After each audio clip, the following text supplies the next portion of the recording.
Thom. Next up, he's a songwriter, artist and content creator. A familiar face. How would you describe your 20s? I do think I didn't enjoy my 20s. As someone who's now well over 10 years been producing music, how would you describe creativity? It's kind of being able to create something from nothing without struggling.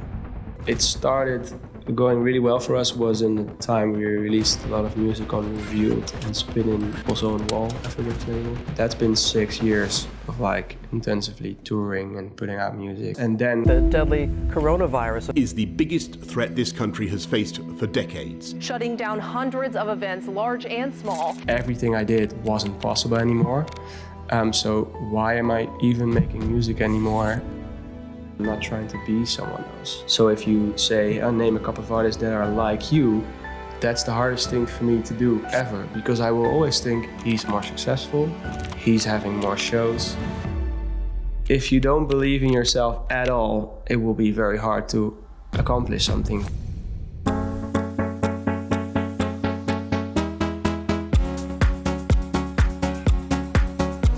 Thom. Yes. A familiar face. Yes, sure. I start each podcast with the same question because usually it sets a certain narrative for the rest of the conversation. That question is, are you happy? I am, yeah. What, in your opinion, is required to live a happy life? There was this quote once. I love the quote. I have to see if I remember it. But it's something like happiness is nothing to worry about on your plate, clear horizon. I think that's exactly what happiness is to me. Mm-hmm. As long as it's not about money, it's not about all kinds of materialistic stuff. It's just if your head is clear and the horizon is clear, nothing to worry about, then that would be happiness to me. So by that description, you probably don't believe that we should chase happiness. No, I don't think we should chase it. It's a deep question. I think the most important thing is to listen to yourself and look after yourself, and then I think you will find happiness. Mm-hmm. Maybe without even you noticing it. It's just you'll become happy, I guess. But it's also I don't think about it too much. So maybe that's what works for me. Stop thinking about it. Yeah. Just do the stuff you love. And also accept that not 100% of your life will be amazing. Mm-hmm. Not 100% of your life or of your work, for instance, will be fun. It will be maybe 20% of the day you will stumble upon things that will be hard or whatever, but you'll learn from that. And if you learn from that, you'll get better. And eventually that will also help you get happy, I guess. It's interesting because I used to think we should chase it. Mm-hmm. And indeed, recently I've started to think that this whole pursuit of happiness is in fact pointless. Yeah. Because as you point out very nicely, that it's often not something you realize in the moment, but after the fact, you're like, I've been happy for quite a while. So I'm good where I'm at the moment. Yeah, and it's also, when you ask the question, are you happy? I think you're always thinking, am I happy? Mm-hmm. And I think if, within the first couple of seconds, nothing comes to mind why you wouldn't be happy. Yeah, I think then it's a good sign. It's a good sign, yeah. Mm-hmm. And also, if you're aiming for things I want to have this in my life, or you're ambitious, so you have goals. Doesn't mean when you're not there you can't be happy. Yeah, exactly. So I don't think it's a chase, but it's always Yeah, the difference between, I guess, chasing and growing. Yeah. Mm. Yeah. This podcast focuses a lot on the topic of passion, specifically chasing your passion. Basically, I'm trying to find out with my hypothesis whether or not we should chase our passions. So the hypothesis that I set as a research hypothesis for the podcast is passion equals purpose. What is your thoughts on that? Oh, it's a good one. I have to think about this. Passion equals purpose. To be honest, I think passion can also be something you don't even know is a passion. It can be something you do every day. For instance, I love making coffee in a way that like in the more difficult way, not just pressing the one button, the Nespresso machines. But just it takes a little bit more time. I get relaxed from it and I get calm from it. But I never realized like, oh, this is my passion or coffee is my passion. Right. I just seem to love it. And I don't have any goals with it or whatsoever. I'm not trying to be better at it. I'm not trying to buy all the best stuff there is to make good coffee. I'm just interested in it.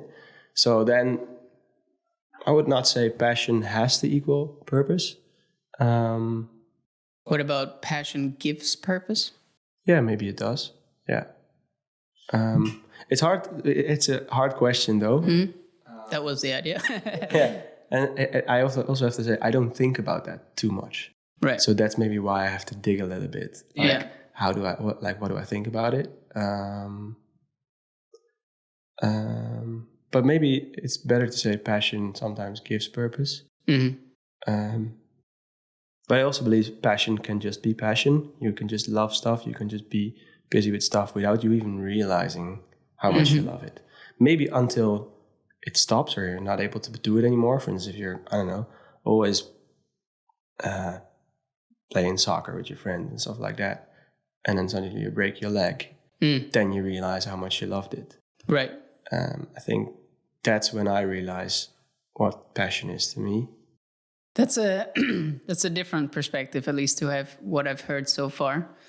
Because usually, indeed, I get the answer of, if people say no, that passion is, for example, they're very passionate about football. Yeah. And I think often I question whether or not they mistake passion for enjoyment. Yeah. That, are you really passionate? Like, if you look at the word passion, in my research, apparently it means to suffer. Are you willing to suffer for this thing that you are passionate about, or do you just enjoy doing it? That being said, though, is there something that you are passionate about? Yeah.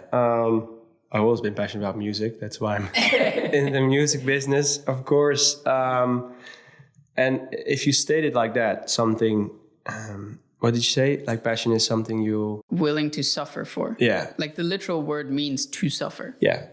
And that's exactly... I would have never stated it like that, but I can imagine. And then if I look at that, I'm like, oh yeah, then my music really is my passion, because I'm willing to like almost work myself into like stress levels just because I want to achieve some goals in my musical career. Yeah.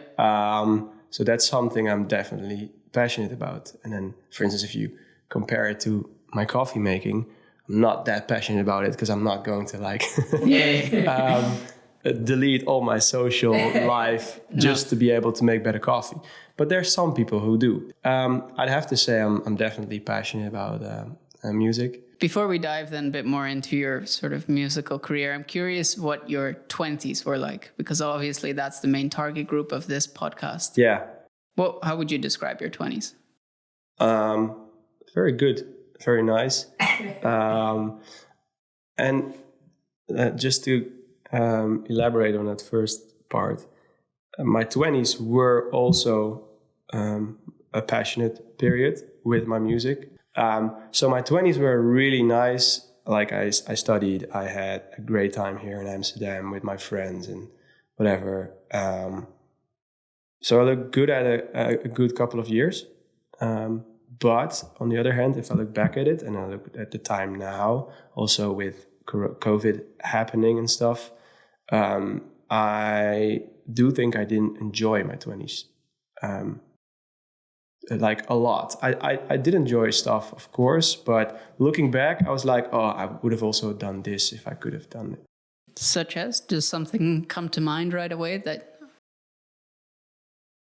Well, for instance, Of course, I used to DJ a lot, so I went to festivals and I went backstage and I played there. But if I didn't play, I didn't go.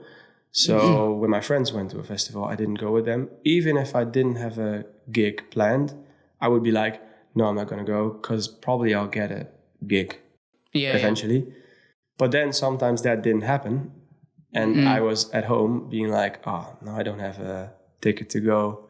I should have just gone. And that is a thing that I'm doing differently now. I'm now just buying tickets and I'm going to go. And if I get a gig, I'll cancel the ticket. Right. Easy as that. So you can like enjoy life in both ways.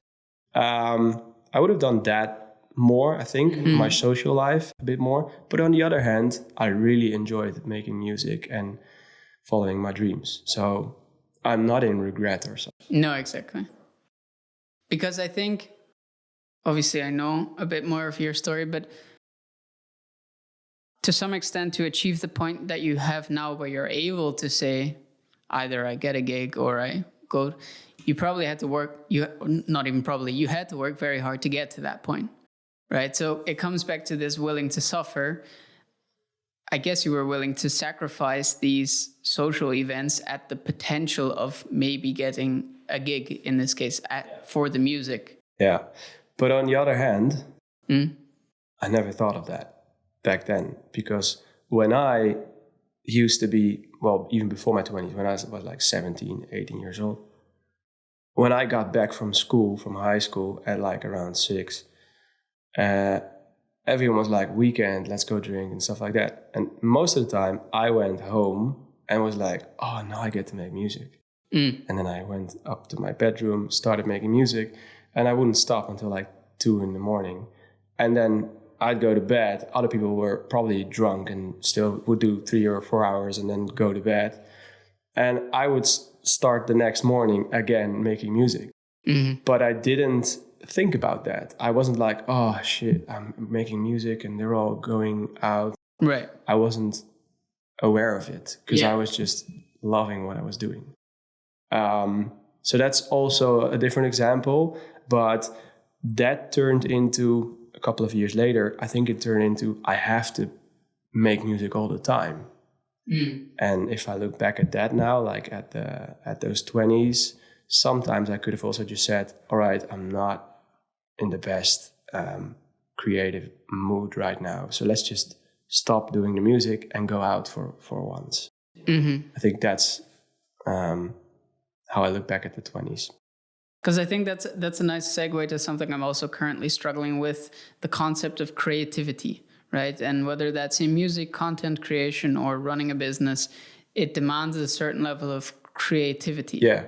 As someone who's now for well over 10 years been producing music consistently, first of all, how would you describe creativity?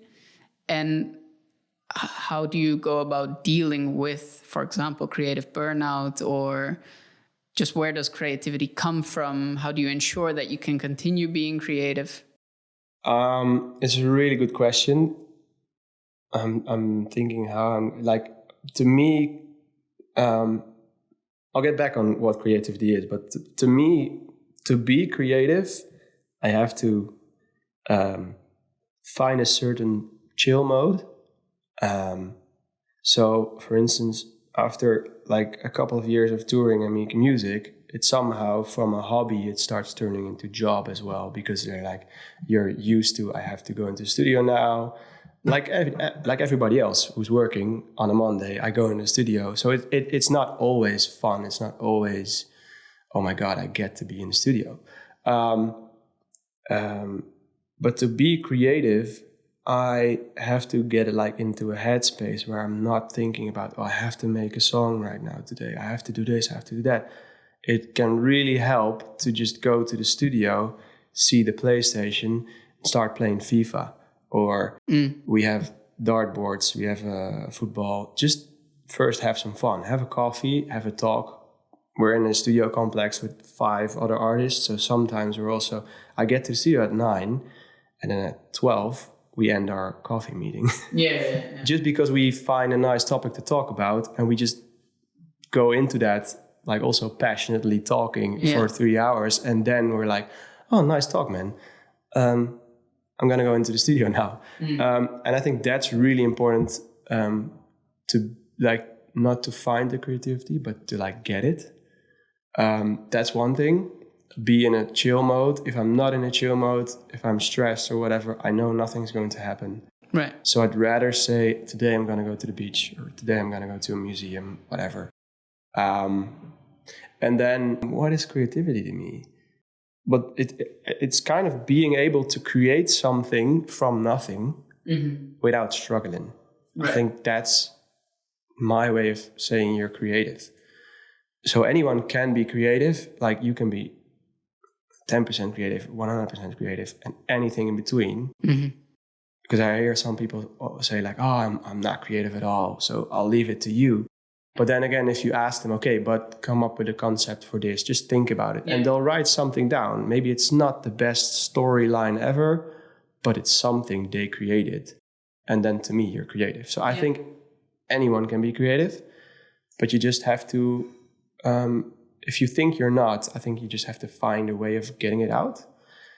And I think that's the second part of your question, was like, how do you do that? And that's like, can be anything to me. Like I said, I can go to the beach and just clear my head. I can go to a festival and listen to DJs that I normally don't listen to. For instance, I love to go... I used to be in the EDM a lot. I'm more in the house right now, but I love to go to a festival where there's like drum and bass, hardstyle, hardcore, really deep techno, because I don't make that kind of music a lot.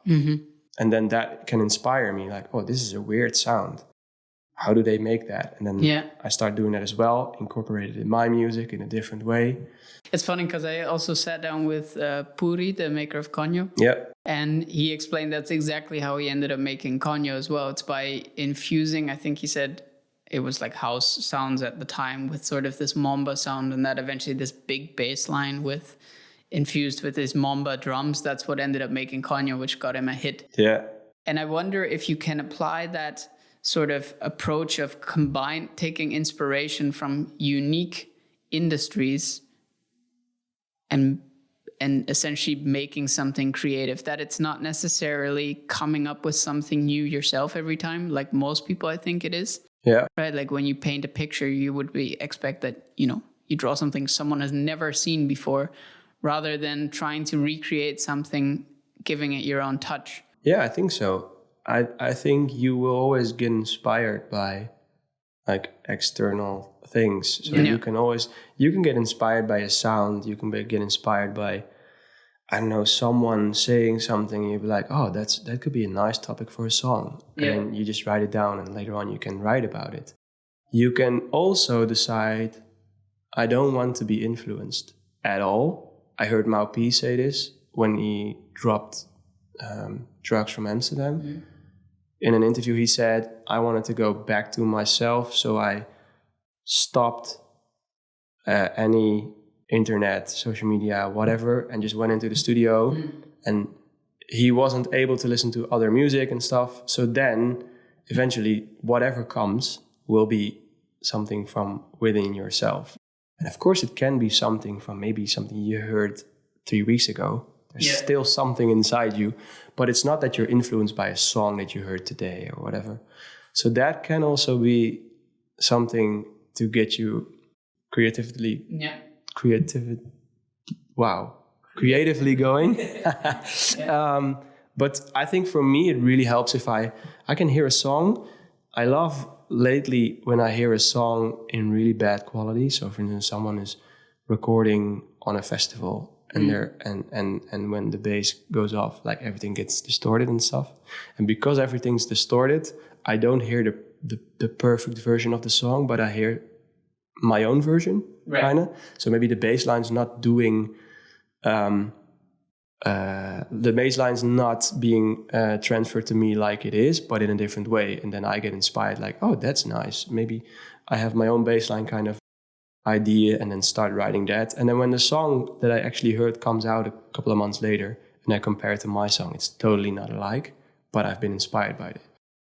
That I think that's, to me, is what really helps. Interesting. So you could say copying, or you had this phrase, I don't know who said it, but it was like, good artists copy, great artists steal. Right, yeah. And that's I think that's quite. I think that's exactly what happened, because I think you will never be able to do everything from your own ideas, because you are always influenced by stuff. So maybe the way to do that is the Maupi way, and just go into the studio for maybe a month without internet, without speaking to people. Yeah. Maybe then. Yeah. I mean, I think Jonas Aiden did that as well, but then for like 2 years, came out as a completely different artist. Now sings and like tours and stuff. But then still you're influenced by music that you listened to in the past. Of course, you will always be influenced. So I don't think anyone will ever invent something completely new. Mm-hmm. You're always inspired by other music. As you mentioned, when you then have a situation in which you're forced to make music, it often doesn't work. How do you then deal with sort of battling the forcing to make another big hit versus sort of studios wanting more music from you, right? Because once the ball gets rolling, I could imagine, but obviously please justify that you want to make a next big hit, and then you want to do constantly better. Yeah. And yet, as you just described, the moment you need to, it becomes very difficult to do. Yeah. How did you deal, or do you deal with that? I think that's the biggest problem in being an artist. You always want to do, like, if you have a hit song, you're always like, what's the follow-up going to be? Yeah. How am I going to do this? And I think the only way to make a follow-up or to make another hit is to not aim for it. Because which is really hard, of course. To us, it's always been hard because we've never been able to like, okay, this song's doing really well, everyone loves it, let's build a new song in that kind of way, because we are always interested in new sounds, new ways of producing. Yeah. So I think that's what also made our sound a bit like let's say versatile. We had a lot of different sounding songs, but within our set we would have a sound. Yeah. So within our live shows we would have a distinguished sound. It's the hardest thing to do, but whenever you have a hit or you have a song that's making you bigger, you should just continue making music. Mm. And you can always say, hey, I don't know, this song was doing good. I did it with this singer who's like popular in Holland and in Germany. And my song is doing well in Italy and Spain and maybe the US. Let's do the next one with a better singer, for instance, to grow with it. But the song that you're producing or making or singing should always be something that's just coming out of the creative flow that you had when you created that hit song. Yeah.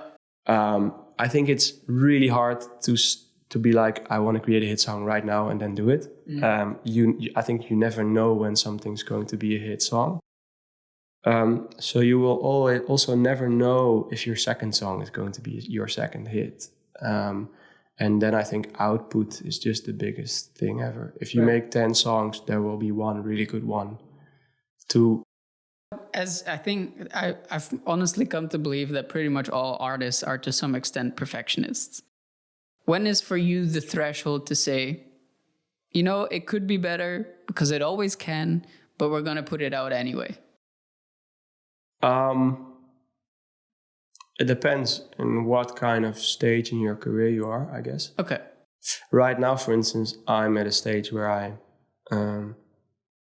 I've been like transforming sound for the last year, and I want to show that to people. So I have a lot of music, and I want to put that out. And then sometimes there might be a song where you're like, it's not a 10, but it's a 9, and I love to play it, but it's just a club song, or it's maybe not crossover, or I don't see it become a hit. Mm. But then again, you never know. Mm. As long as I'm like, I'd love to play this live, then I'll put it out. But if you're in a stage in your career where you're like really, let's say you have that hit, or you have a song that's doing really well, and you have 10 more songs, then you could decide, okay, but my song's doing really well, like millions of streams. It's not just the 4 weeks after the release that it does well, but after that it even goes bigger and better. Then I would give that song a little bit of time to go bigger and better. And then you might decide, okay, I had 10 songs in the schedule. Let's take 5 of the let's say the worst ones out and release a little bit less. So that might be an option as well. But my main thing is always, if I'd like to play it live, if I want to do this at my sets, if I believe in the song, then I put it out and I release it. Because what was sort of the first breakthrough song for you guys? And for those that don't know, maybe also good to have a little introduction into who you guys actually are. Kind of important. Well, I think when it started going really well for us was in the time we released a lot of music on Revealed and Spinnin' and also on Wall, Afrojack's label. And I think one of the first ones for us was Clap with Danik. Was a collab that got like hugely supported. Hardwell used it for an entire summer as his intro for his sets. Oh, yeah. So that was a big one. And after that, we had songs like Buddha that did really well and Rise, like 1,000 Suns. Those songs really, like, you had gigs already, but when those songs got released, your gigs just tripled. Right. Immediately. Anyone who heard it was like, okay, I want to book those guys and see what they do. That was our first couple of years, like in the EDM scene. We started touring a lot in Asia, in Europe. And that's been 6 years of like intensively touring and putting out music. And a little bit before Corona, like COVID already, we had... at least, yeah, we had I think we were not, like EDM was in a period where everyone was like searching for new stuff. And we were also searching for new stuff, we thought, but we were just searching for what we still love to do. We were really making music for like our fan base, like what do the fans love and what do they want to hear? And that stopped our creativity. So during COVID, there was a time where we were also thinking, okay, maybe we're not even going to perform anymore. We don't know how long this will take. We don't know what's going to happen after. So let's just start making music that we love. And then our style shifted to what we're doing right now, more house kind of stuff, tech house. Because you are indeed one of a duo, Thom and Jame. Yeah. Obviously, from my first interview with you, I recall you saying that one of the few things that most people don't know about you is that you and Jame aren't necessarily best friends in the sense that you hang out all the time, as most people would think. So how did Thom and Jame then occur if you weren't necessarily best friends as when it started? Yeah, before, like, we're really good friends now. Not to say we're not bad. No, we're definitely best friends because we see each other every day and we know everything about each other. But we weren't friends before we started making music. We didn't know each other. So when people ask me that, it's literally we know each other from like a music forum. Yeah. Where you would just share your music and then someone would feedback you. And then he feedbacked me a lot. I feedback him a lot. We were just active on the forum. And then as musicians do, you're just like, hey, want to do a song together once? And then you just travel to their studio, make a song. And it's like, oh, nice. That's what happens a lot. So that's what we did. And then back then I used to play some gigs already. He didn't. We loved making music together, so we started doing more songs. And then I was like, hey, come play with me this Friday or Saturday at this gig, because then we can test our songs. And from that moment on, we just never stopped. Because it's kind of like he's your co-founder to some extent, right? Like you would have in business. Yeah. Is there any like secrets there to making, to sort of, what is the secret to having a long-term co-founder? I can never say this is a secret, but if I look at our situation, I do think it's really good that we weren't friends before. Okay. Because of that, he has his own friend groups. I have my own friend groups. And we see each other, well, definitely, because we work a lot in the studio. We don't always work on our own songs, but we also work on other people's songs. We write a lot for them. We co-produce a lot. We ghost produce a lot. So we're always in the studio during the week. And when you're traveling together, you're always together. So I see him like, that's why I always say it's a relationship. It's just like having a girlfriend. I see him every time, like all the time. And whenever we are not working together, he chills with his friends. I chill with my friends. And if you would have been friends also with the same friend group, then you would see each other even more, maybe all the time. And for instance, if we have a discussion, I don't know, on a Thursday afternoon, and I kind of get annoyed by something he says or whatever, always happens. Yeah. You will then just go home, chill with your friends, and the next day you forgot about it. Yeah.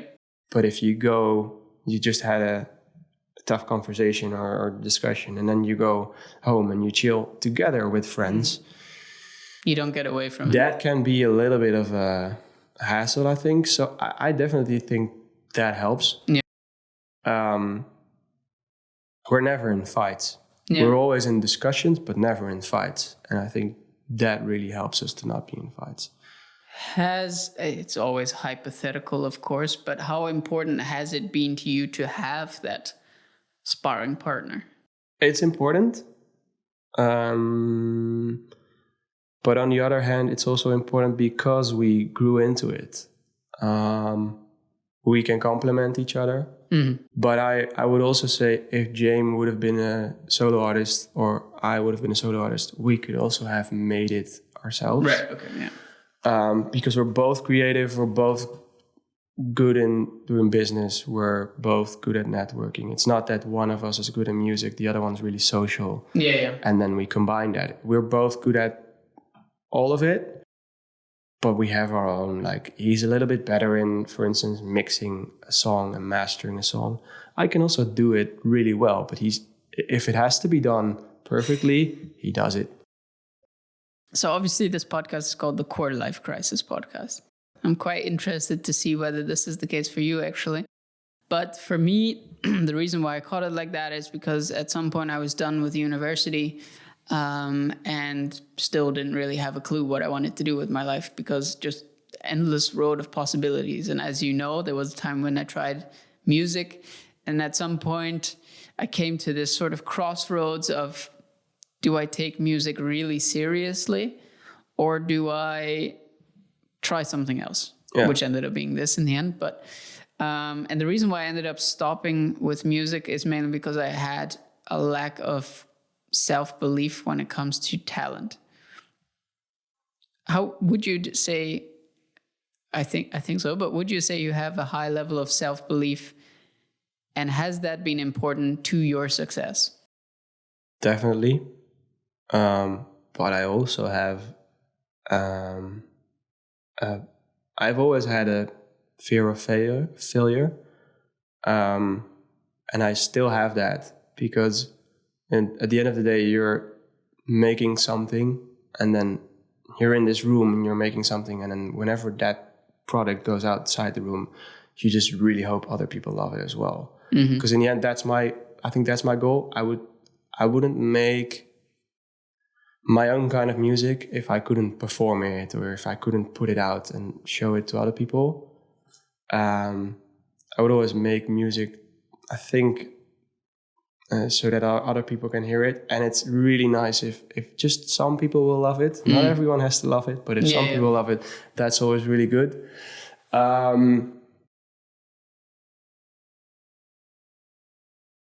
But I'm guessing that when you started, that fear of failure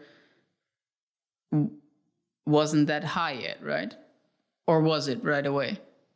I've always had it also in school with like doing tests and stuff. So I'd always be like insecure about my abilities. I always thought I wasn't as smart as my friends were in school, and I was. But I always thought I wasn't. Right. And I still had that also with music production, also with being a DJ. Always had that. but I think it also helps me a bit to stay, like to look at myself, Stay humble. criticize myself, Right. to be better. But I'm not obsessed with being better. I'm not obsessed with I have to be the best out there. If you don't believe in yourself at all, it will be very hard to accomplish something, because you will be down about everything. I can't do this. I won't be able to. I'll just stop doing it. I think in the end, you will have to be excited about your product and excited about what you're doing. And when you're excited about it, it helps you believe in yourself eventually. Have you then found any way to increase your level of self-belief? Is it result-driven or? It's funny. I think it's result-driven a little bit, but like the result can be different every time. You could look at all kinds of stuff. I talked to a friend, like an artist friend, who released an album, like I think 2 months ago. And I talked to him 1 month ago. Oh, no, a few weeks ago, 2 weeks ago. I said, "Your album's doing great, isn't it?" And he was like, "What's great?" And I was like, well, for me, seeing it from the outside, seeing your album, seeing the streams, but also seeing some of the artists that support it, seeing how people respond to you on your social media, all kinds of different stuff. And then to me, it seems like everyone's excited about it. Then you will see, I think the album's doing great for me. Maybe you're getting a bit more gigs. Maybe some people talk about you a bit more. And as soon as you notice that, then the album's doing great, I think. But you could also look into like streaming wise, it's doing okay, but I was hoping for more. But then again, is streaming really a successful career? If you're aiming for a streaming career, then yes. But if you're aiming for pleasing fans or like having a fan base, seeing the world by traveling for gigs, then the streaming isn't the only thing that's important. The more interesting question then that I'm intrigued is, would you say you had a quarter life crisis? I'm not probably yes.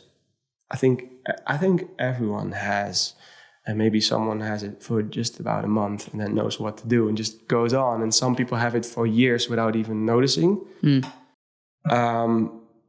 Because what comes to mind first? Clearly, you're thinking of some situation. Multiple situations, because there have been situations in my career where everything started growing and then the growth stops and just goes a little bit like stagnates. Yeah. And then that's a moment where you're like, okay, what's next? And I think the what's next question could be something that's just lasting for a week or a month. But if it's lasting for multiple months or maybe even 2 or 3 years, and anything you try to do to get out of that situation doesn't really help you, that could be like a crisis, personally. And it could have something to do with work, but also with personal life, whatever. But I think to me, just COVID was a hard period, but also a little bit before that, because actually I now realize that creatively, I wasn't in the best place before COVID, maybe the year or year and a half before COVID. I was just doing the stuff that I thought I had to do. And when I thought of, if you would have asked me then, are you happy? I would have said yes, but maybe I would have been happy because I wasn't in like the right headspace. I didn't really know what to do, so I just did. And then COVID came, made it even harder. But because of COVID, you just had to like, okay, I have to switch. I have to do something, because all the stuff that I did before, I can't do that. So I can sit on my couch every day and watch Netflix, but that's going to be boring after a couple of days. So then you're pushed into doing something else. So I think my crisis was just before COVID, and COVID was a hard time, but it also helped me evolve into something new and just push me to do new stuff and find out what's next. What do I really want to do? As you describe, you have these phases of like growth and then it stagnates. From your experience, would you say that these phases that stagnate, that they typically are just like that for a period of time before going up again? Or have you also experienced that it like stagnates and just really dips?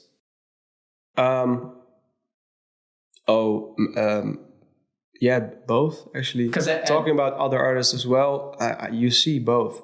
Like there's always, when someone has momentum, after that there's always a period. Even when it's still going like this, because people get used to the momentum. Yeah, it's like he's doing well, and then when you see him doing well for 4 or 5 months, maybe you just accept that he's doing well. And then you don't continue to see the growth. Right. Up until there's a moment in time, a special moment, I don't know, a collab with someone big or just a huge festival where he's playing the main stage or whatever, or some big product someone's selling. Up until that new point in time, you will stop seeing the growth. And then you're like, oh, hey, he's doing extra good now. Yeah. But to the artist, probably he's going to go like, this ups and downs and ups and downs. Yeah, because the reason why I ask, obviously, is I feel like if I talk from my own experience, a lot of times I just need to zoom out and look at the curve overall, and it's still making this line. But at the time, it often feels like a massive dip. And I guess my question was, do we just need to zoom out and look at, hey, in the course, let's imagine myself a year in the future. Is it still going to feel this way? Or is it just a minor dip in the curve before we go back up, so to speak? And that's why I guess I'm curious from your own experience also with Corona then, does it feel to you like in the grand scheme of things, your trajectory has always gone up despite setbacks?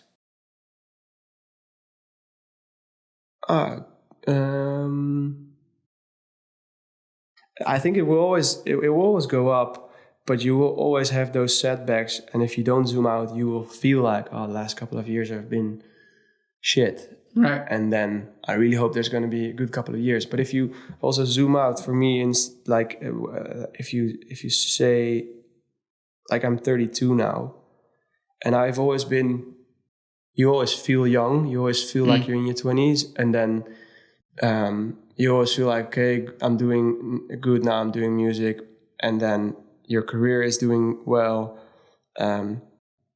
but you still think there's so much time left. It almost feels like I'm still doing this now, and I'm probably going to do other stuff later on, but that will come eventually. But then if you zoom out and you're like, oh, I'm 32, I've already been working for 12 years of my life, and I'm not going to work for 60 more years. I hope not. So when you zoom out like that, like, oh, maybe I'll work for 30 more years. Then it's like, oh, I've already worked for 10 to 12. So I'm at a point in my career already where I've had a big couple of years of working. Yep. So then you could say, hey, am I happy with what I'm doing? What do I want to do next?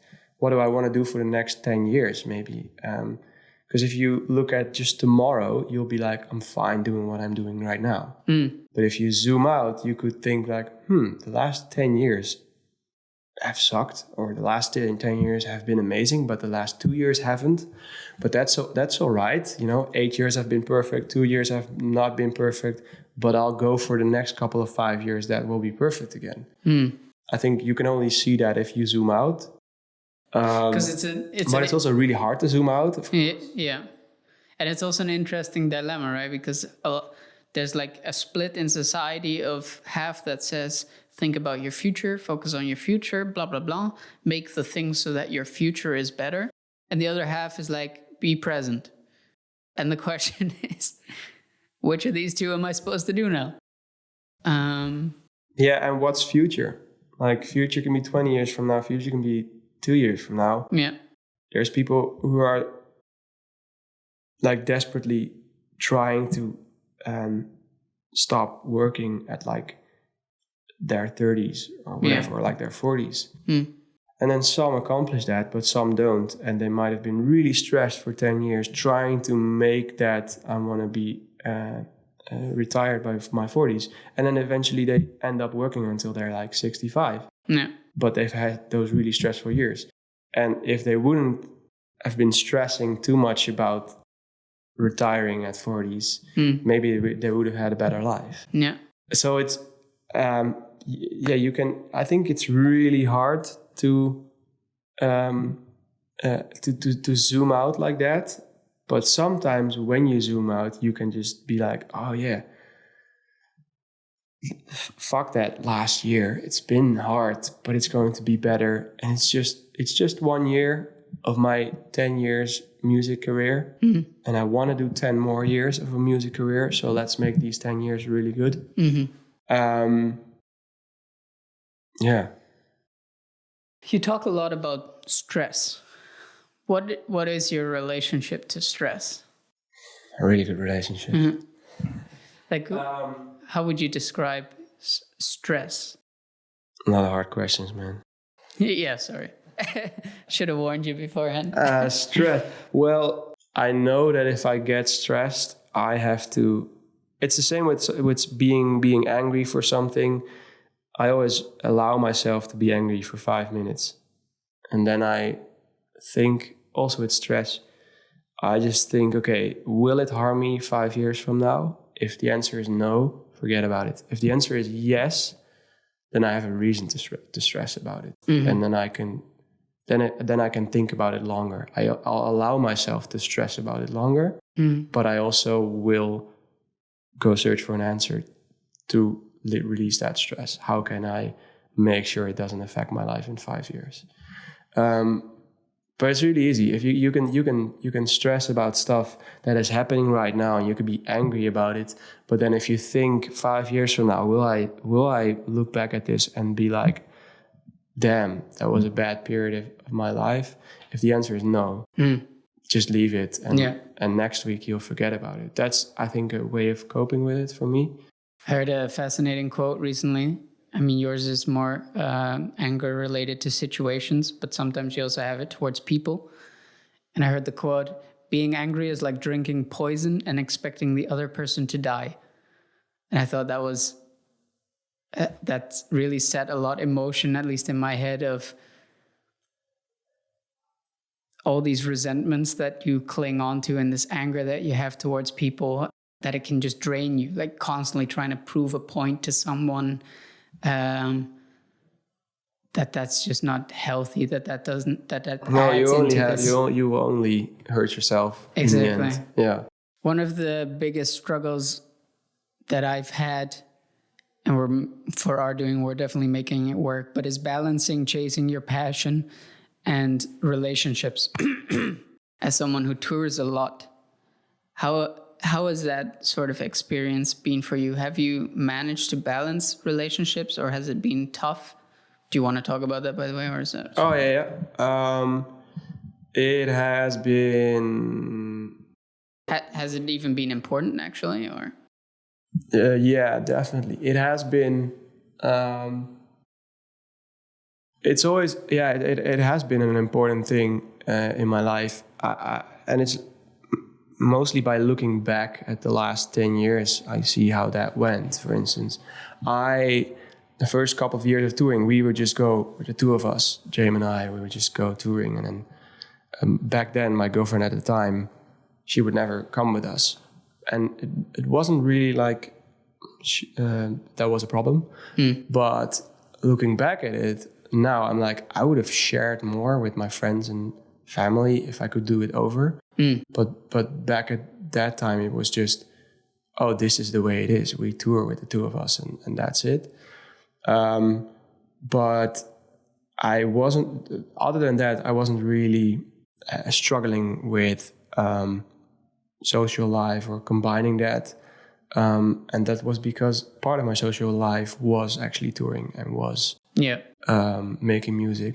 Part of my friend group was in that like scene. So I think that wasn't really a struggle for me. I think it's more. I'm not really I'm not sure if that answers your question, but I think during COVID it was more difficult for me that my normal life changed. Like other people had, like the thing they had was maybe they're not working in their offices anymore, but they're working from home, and that brings some struggles. Yeah. And then they were complaining about it. But us artists, we were then like, I was always the quiet one in the room because I was always like, you don't even know what it's like for me, because my whole life just got turned upside down because everything I did wasn't possible anymore. So why am I even making music anymore? You know, that was the whole thing. So I found it hard to talk about those kind of things, and everyone was also asking constantly,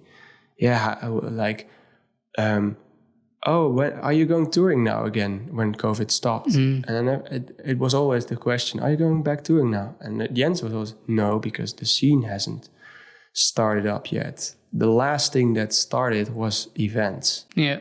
Everyone was working already. Yeah. Everyone was back into their offices. Bars were opened. But the clubs and the festivals were the last one to open. So I always got that question, getting back into touring again, and then the answer was always no. So I stopped talking about it. And I don't know if that answered the question you asked, but like that's the only thing I have found that was difficult, combining my musical career and social life. Sometimes I just don't talk about my musical career with friends. Right. Sometimes I see they don't know what I'm doing, and that's my flaw because I don't explain to them how it is. I think that's the only difficult thing I have experienced. But it's not that I had like, oh, I missed birthdays and I missed, stuff like that. That's not really how I felt it. Is it difficult because you think they won't understand, or because you're not sure what actually frustrates you, or? I think it's my flaw because I think people are not interested. Ah, okay. Which is really weird because people are interested a lot. I get it. But then I'm always like, I don't want to brag or something. Yeah. I don't want to be like, I hate it when someone says, oh, you're back in the country, or oh, your life is so when you meet someone new and you ask them what they do, and they, I don't know, they say, I'm a business manager, or I work in a shop, or I do this and that, and then they ask about me, and then I explain, and then I want to ask something about them again. They're like, oh, no, my life's not interesting. Yeah. That just, I hate that because I do think your life's interesting. Yeah. I'm actually interested in you. I want to hear what it's like to be a consultant. Yeah. Tell me. Yeah. Because I don't know. I never work in an office. It's funny because it's kind of the grass is greener on the other side, right? Always. Because indeed, instantly, that's the first thought that you say when you're DJ is, oh, you must have an amazing life. And not saying that you don't, but doesn't mean that other people's isn't, or doesn't mean that there aren't elements of that life, of other people's lives, that you would want in your own. Yeah. And I also want to understand what other people do. Yeah. I want to, like, if you, for instance, in high school or university, and you don't know what to do after, it's mostly because you don't know what there is to do. Yeah. I think maybe when you get out of high school and you have to go to college, whatever, and you have to choose your what you're going to do, you probably know the bigger studies, and then the unknown ones can be really interesting, but you just don't know about it. No one tells you about them. And then when you graduate from university, from college, everything is the same. Yeah. There's maybe 20 different jobs you can name that you could do with your degree, but there's probably 200. Yeah, exactly. And you'll find out about those when you just start working somewhere and you just see, oh, this part of my job, I love that. Maybe I want to go more in depth with that. And eventually you'll find a job that suits you and you're really happy with it. But then if you look back at it, you're like, I never would have guessed. I would have done this with my life. Yeah. I have that with this. Yeah, I never thought ever that I would become some sort of content creator, to be honest. Yeah, and that's the interesting thing when I talk to people. For instance, if someone says, I'm an accountant, I know what an accountant does a little bit, but I don't know what your day looks like. No. I don't know what you do in a day. You have lots of meetings. Are you I don't know, do you go to clients or whatever? What does your day look like? I'm interested in that because I'm interested in people. Yeah. So even if you think your day is really boring compared to mine, I also do emails. I also do calls about deals and contracts and because knowing that, and it's the same for the podcast, but also knowing probably a little bit when it comes to music, most people assume you're just on the road all the time from party to party, when in reality, I think... that's boring as well. That as well, especially the traveling. Yeah, how was your day? I've been waiting for my airplane at the Which gate. Is delayed again. Yeah. Yeah. But in reality, I'd say you spend like 80% of your time in the studio-ish. Yeah, I'd say 60. Okay. Because I can say all the time, but I also spend time doing business. Which is also at least 30%. But as far as like what percentage would you give to the fun part? As in being on the road and stuff? The studio is really fun, but I think working on your own project will 80% be fun, and then 20% will be like, I have this song, it's almost done, but I have to finish it. And then the last parts, that's just work. Okay, let's finish it. Let's tick the boxes. Yeah. But I also make music for other artists and sometimes for companies.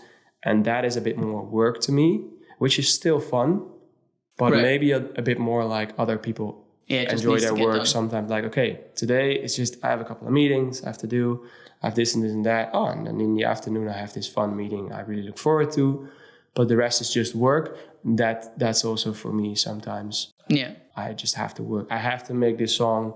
I have to finish it by tomorrow because then it'll be in time. Yeah. Put some other stuff aside and just work today. So it's the same as other people's jobs. I have a recurring segment on the show of this jar collected with community questions. All right. I'd like you to take one out, read it out, and then give your answer to it. Cool. Let's do that.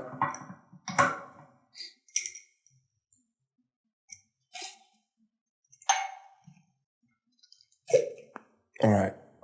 Let's see. I also read the name? Yeah. Oh, yeah. This one's from Elise Verbomen. What is your way of reassuring yourself that you can thrive just as much as your competitors? Another hard question. People are good with the questions. What is your way of reassuring yourself that you can thrive just as much as your competitors? Like it's a balance. You always look at your competitors, but I try not to do that too much because I don't want to be them. I maybe want what they are having, but I don't want to be them.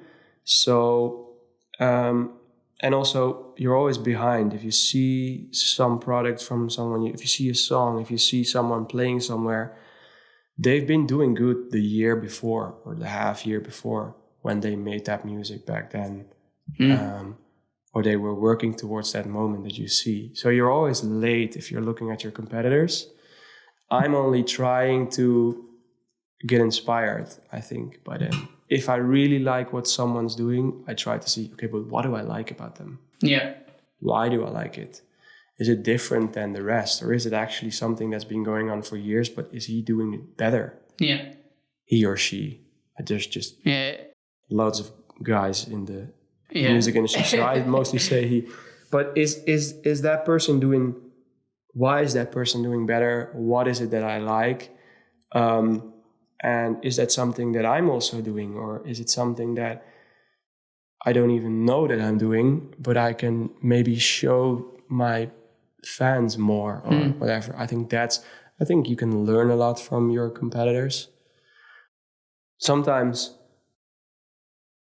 when you're talking to business partners, let's say bookers or agents or promoters, and they try to compare you with someone, I find that really hard because I'm not trying to be someone else. So if you say, name a couple of artists that are like you, that's the hardest thing for me to do ever, because I will always think he's more successful, he's having more shows, he's kind of like me, but his sound is different. So then if you, like the question said, like, what is your way of reassuring yourself that you can thrive just as much as your competitors? I don't think I really do that in the end. Mm-hmm. I think I just try to get inspired by other artists, and I can see like, hey, he's maybe in my range of popularity. So if you compare yourself to that, you could be like, oh, okay, but I'm doing good in this way, he's doing good in that way. Maybe we're kind of the same. Maybe we could work together as well. I think that's the only way when I try to compare myself. Like, hey, who do I want to collab with? Who would be fun to collab with?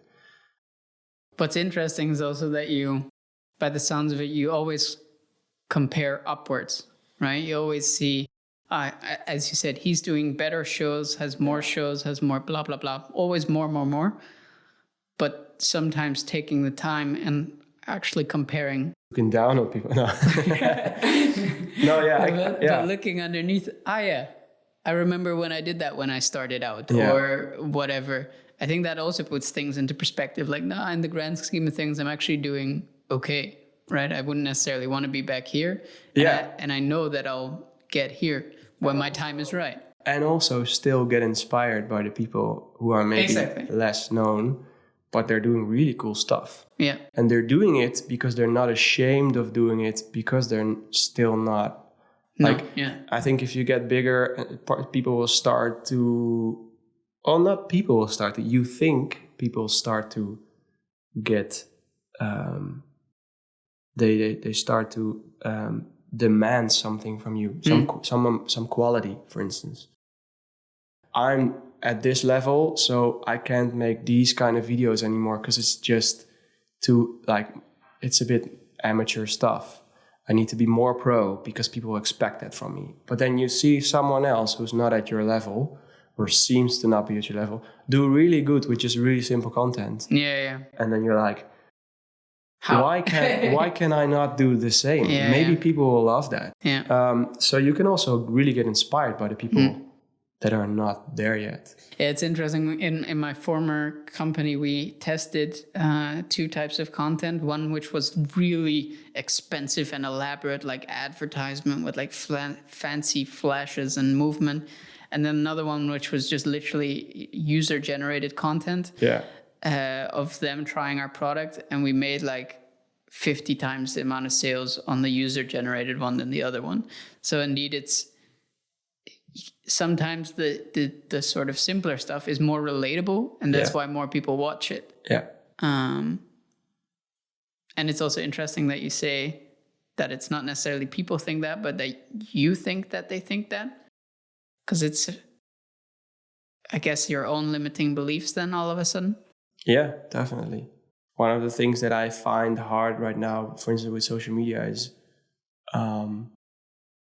we had a lot, if we love to do bootlegs and remixes just of songs that we love and we want to incorporate in our sets. And then sometimes we just share those, on a reel or on TikTok, whatever. And then that blows up. Everybody wants to have it, everybody wants to play it, stuff like that. It's really nice. But then after that, if you release your own song and then those reels and TikToks don't blow up, the first thing that comes to mind is, why? Why does is my music then not good enough? Or it's probably just because that other song is really famous. So the first incentive of people is already there, like, oh, I know this song, let's keep on listening. Oh, they did a nice flip of it. And in the end, I realized my own music is doing really good as well, but it's just so new to people that they have to get used to it. So it doesn't go viral as fast as a well-known song. Yeah. And then how to embrace that is to just keep doing both. Because whenever my reels, that like my content of like famous songs that I flipped or whatever does good, my other content of my own songs also lifts with it. Yeah, exactly. So it will also get more...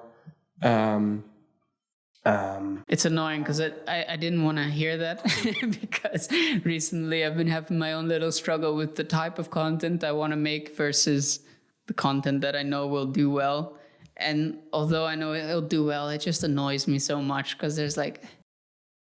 It just annoys you because mostly the content that you do, that you love, takes most time probably. And then it does the least amount of views and whatever. Or but then there's I always think those, like the content you love doing, that's where your fans are interested in. Yeah, exactly. And the content that goes viral is just mainstream content that just did really good because it's really generic. Right. Because something that goes viral doesn't go viral because it's really a niche. It goes viral because everyone seems to love it. And then from those people, you will always find a little group that gets more interested in your content that you do, that you love. Yeah. And if you stop doing that content that you love, you only do that viral kind of content. And then those really fan-based kind of people will be like, he's just doing that generic. I loved his videos that he was doing. I got called out on it the other day. I made a video where I was like, shit, I have no time, but I need to make a quick update on how my gym challenge is going. And I made a really short 10-second thing with like clips of me being in the gym that week and some song underneath it. Really short, 10 seconds, so it had a very easy chance on virality. And some dude put underneath it that he was like, this is a super shallow post. Like, I started following you because I appreciated the effort and I like when people have goals, but this seems like an empty post. And he was not wrong. He was right. Like, yeah, the sort of need to post content. Yeah. Even though there is no need, by the way, that's also something I put in my own head. There shouldn't be a need. Exactly. But I was using that like, I have to put something out. And as a result, didn't provide what I know I can provide. Yeah. So that's, it's a constant struggle. I tried, because I'm in the music business and I love thinking about promotion and stuff. I love social media. I think, I love it and I hate it. Same. But I love what you can do with social media, the opportunities. And I started during COVID. I started this channel. It was like I just wanted to share nice videos, mostly music stuff, festival stuff, whatever. And then I had an idea of what I wanted to do, and then I started posting. And then a couple of posts really blew up just out of nowhere. Just because it was viralable content. I don't know if that's a word. Yeah.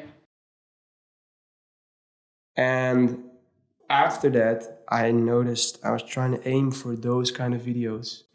Go viral, go viral, go viral, go bigger. And that's when I stopped posting on that channel. And then someone asked me, why did you stop? I was like, I think because I just didn't enjoy it. Because I enjoyed what I did in the beginning, and that didn't do anything. And then those couple of videos that actually did something was not the stuff that I loved.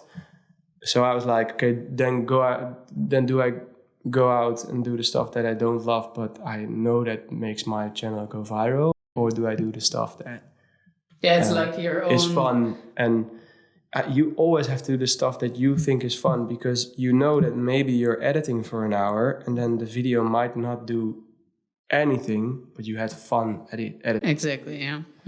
And your videos become better, and then somehow your channel will start to grow just because of consistency and stuff.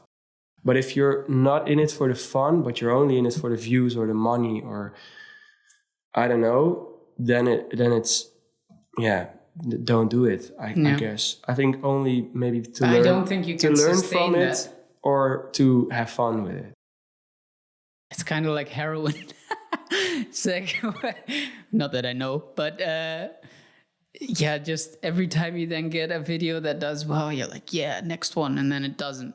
Yeah. You're like, okay, maybe try this and more, and then force it into submission, kind of, and it just doesn't work. And then you really become addicted to it, I feel like. Or at least I've definitely had that feeling that you're constantly updating. How many views are we at? How many views? Oh yeah, I got to a point where the updates were just too much, and my phone just like when the notifications just go and then my phone just died halfway during the day because of too many updates. Like cancel the updates, the notifications. And that's also another point where you're like, okay, but now it's so big, it's so viral that it's not even personal anymore. It's just a video. No one cares about my channel. They just care about, oh, this is a nice video. Let's just follow and see if they have more nice videos. And then I really thought of like, okay, then I have to post nice videos. No, I want to post what I want to post about. Difficult. Yeah. So I always say, do whatever you love doing. And I have the same with our artist accounts. We have things that blow up. We have things that don't blow up. And I still love posting those videos and those photos. Yeah. And you see that your most dedicated fans always respond to those posts. Yeah. They love to see them. Last question. What does the future hold for Thom? It's I don't know. I'm at this point, I wouldn't call it a crisis, but at the point where you don't know, but you accept it. Right. So like a lot of my friends are having children, getting married, stuff like that. And I'm not. I'm thinking about that. I'm thinking about the possibilities, but I'm not making that happen. I'm not thinking about it too much. Seeing the ideas, what's there. Do I want to have children? Do I want to tour? Do I want to make music for other people? There's loads of questions, and I just go with the flow, I guess. So that's why I don't know what the next 10 years will be for me. But I'm sure I'll make it work, because I'm definitely a person, if tomorrow all my fun in making music stops, I'll do something else. Yeah. If tomorrow no one wants to book me anymore, I'll find another way to have fun and make a living out of it. I'll make it work. Either way, I look forward to watching the progression. Thank you so much for your time. It was an awesome conversation. Thanks for having me.